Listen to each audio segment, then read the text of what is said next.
A denote positive, B denote multiply and C denote negative subtraction and D करता है भाग को, then what will be the value of the following expression.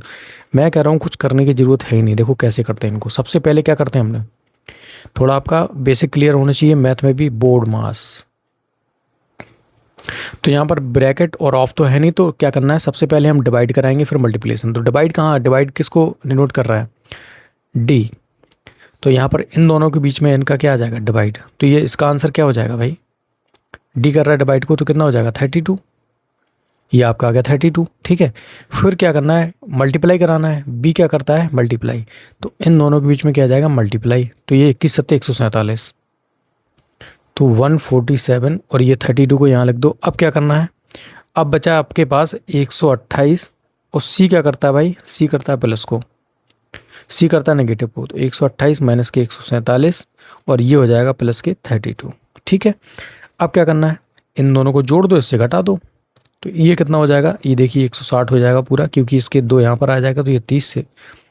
तो 160 minus ये 147 अगर हम करते हैं तो आपको पता क्या आएगा, 13। एंड ये आपका गिवन है ऑप्शन बी में। उस विकल्प का चयन करें जिसे पांचवा पद वही संबंध है जो संबंध दूसरे पद का पहले से और चौथे पद का संबंध तीसरे पद से है, ठीक है। पढ़ना तो एक क्या है, कोई कंपलसरी नहीं है, आपको पता होना चाहिए क्या है। तो देखिए लास्ट वाला टर्म देखिए, ये इसका 5 का मल्टीप्लाई हो रहा है, यहाँ पर भी देखिए 5 का मल्टीप्लाई हो रहा है, तो यहाँ पर भी आपका 5 का मल्टीप्लाई हो जाएगा, तो ये 40 आ जाएगा। तो नंबर हमें पता चलेगा कि 40 आने वाला है, ठीक है, लेकिन उससे कुछ ज़्यादा काम बना नहीं अपना। फिलहाल देखते हैं क्या हो रहा है। तो यहाँ पर ये टी से बी हो गया, मतलब यहाँ पर क्या हो गया, 2 का एडिशन हो गया। यहाँ पर एम से हो गया ओ, यहाँ पर भी 2 का एडिशन। तो यहाँ 14 2 16, मतलब यहाँ पर क्या हो जाएगा पी। तो सब में पी दे रखा है, यहाँ पर भी काम नहीं बना, तो शायद दूसरे अक्षर से बन जाएगा। दूसरे अक्षर में क्या हो रहा है, देखिए यहाँ से आई से क्या हो गया, जी हो गया, मतलब -2 हो गया यहाँ पर भी देखिए -2 हो गया, तो यहाँ पर भी -2 हो जाएगा। तो 21 में से अगर 2 जाएंगे तो कितना बचेगा, 19, मतलब ऐसा आएगा। तो पता पड़ेगा कि पी और ऐसा होने वाला है, तो इन दोनों को भी एलिमिनेट कर दो, तो डी ऑप्शन हमारे पास क्या हो जाएगा, एकदम करेक्ट हो जाएगा, इसमें कोई गड़बड़ी नहीं होगी, ठीक है। ये डायरेक्शन वाला है, इसको कैसे करते हैं, शहर सी शहर ए और बी को मिलाने वाली क्षैतिज रेखा के मध्य बिंदु के उत्तर में है। देखिए एक तो आपने ये ए और बी जो शहर हैं इनके मध्य बिंदु पर ये है, तो शहर सी कहाँ है, इनको मिलाने वाली रेखा के मध्य बिंदु के उत्तर में है, ठीक है। तो शहर सी यहाँ पर हो जाएगा प्लेस आपका, ओके। अब शहर ए शहर ई के उत्तर पूर्व में है, जो शहर ए है वो शहर ई के उत्तर पूर्व में है। तो ए है यहाँ पर, ई को हम कहाँ बनाएं कि ये ए उसके उत्तर पूर्व में आ जाए। तो भाई उत्तर पूर्व कौन से होते हैं, ये वाली डायरेक्शन, तो हमें ई को यहाँ बनाना पड़ेगा। तो ये यहाँ पर होगा, तो क्या हो जाएगा, ये इसके उत्तर पूर्व में हो जाएगा, ठीक है। इस प्रकार से देखना होता है, इसको मिला देते हैं। देखिए शहर ए शहर ई के उत्तर पूर्व में, ठीक है। अब नेक्स्ट पढ़ते हैं क्या बोला है, और शहर सी के दक्षिण पश्चिम में है, और सी शहर सी के क्या है, ई जो है वो ए के तो दक्षिण पूर्व में है, ए ई के उत्तर पूर्व में है, और शहर सी के क्या है, ये दक्षिण पश्चिम में है। तो देखिए यहाँ पर अगर सी के हम डायरेक्शन बनाएं तो ये दक्षिण पूर्वी तो है ना ये वाला, तो शहर ई यहाँ पर आ जाएगा दक्षिण पूर्व में।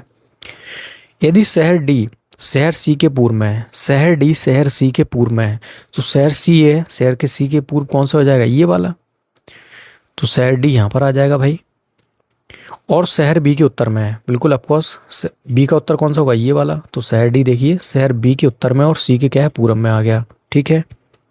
ये शहर डी हो गया। अब क्या बोला जा रहा है, तो शहर ई के संदर्भ में शहर डी का स्थान क्या होगा, शहर ई के संदर्भ में बोला जा रहा है, इसके संदर्भ में शहर ई के संदर्भ में, ई के संदर्भ में शहर डी का स्थान क्या होगा, डी कहाँ पर है, यहाँ पर। तो ये देखिए ई कौन सी डायरेक्शन दिखा रहा है, यहाँ पर अगर ई की हम डायरेक्शन बनाए तो ये कौन सी हो जाएगी भाई, ये नॉर्थ ईस्ट ही तो होगा ना। तो कहाँ होगा शहर डी, शहर ई के नॉर्थ ईस्ट में, उत्तर पूरब में है। जो विकल्प का चयन करें जिसका पांचवा पद से वही संबंध है जो दूसरे का, ये कोई फॉर्मेलिटी पढ़ने की जरूरत है नहीं है, आपको पता है क्या करना है। तो सबसे पहले हम एक का पैटर्न पता कर लेते हैं, दैट्स इट। तो देखिए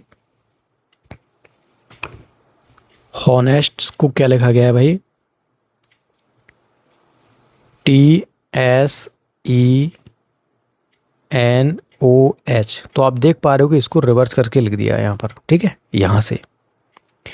तो सब में यही सेम पैटर्न फॉलो होना चाहिए, तभी भी हमारा करेक्ट होगा। तो यहाँ देखिए JUN, ओके, फिर G, बिल्कुल। तो पलट के लिख दिया, तो पलट के लिख देते हैं। तो सबसे पहले क्या आएगा GNI।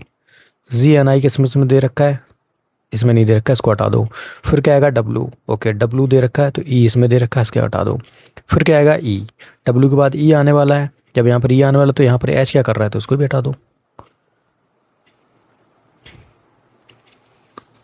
एक निश्चित कूट भाषा में रिएक्शन को आप ये लिखते हो और साइंस को आप ये लिखते हो। तो बताने केमिकल को आप क्या लिखोगे। तो देखो क्या हो क्या रहा है। पहले तो देखो एक को पता, पैटर्न तो पता करना ही पड़ेगा भाई। रिएक्शन, रिएक्शन को आपने लिख दिया 9, 22, 26 एंड 24, और ये हो जाएगा 7, ये आपका लिखा हुआ है 18, ठीक है, और ये आपका लिखा है कितना 12, और ये लिखा है 13। तो यहाँ पर हो क्या रहा है भाई, आर का जो नंबर होता है वो तो 18 होता है, ई का होता है 5, ए का होता है 1, सी का होता है 3, एंड टी का होता है 20, एंड यहाँ पर आई का होता है कितना 9, और ये ओ का होता है 15, ठीक है, और एन का होता है 14। तो यहाँ पर हो क्या रहा है, अगर आप गौर से देखो तो आर का जो, आपको थोड़ा और बता देता हूँ, जैसे कि ए का जो अपोजिट लेटर होता है Z, BY, CX, DW, EB, FU, GT, HS, IR, JQ, ठीक है, KP, LO, MN, ये इनके अपोजिट होते हैं। तो देखिए यहाँ पर वैसे देखा जाए तो सारे के सारे यहाँ पर 27 का वो हो रहा है, इसमें 27 बना रहे हैं दोनों मिलके, लेकिन हमें अपोजिट लेटर देखना है। तो केमिकल का अपोजिट है CX, एक्स की जगह क्या आता है 24, एंड HS, एस की जगह क्या आएगा 90, तो 24, 90, एंड EB, वी क्या आएगा 22, तो 241922, देखिए 241922, 241922 किसी में भी नहीं है, ऑप्शन डी को छोड़ के, ठीक है।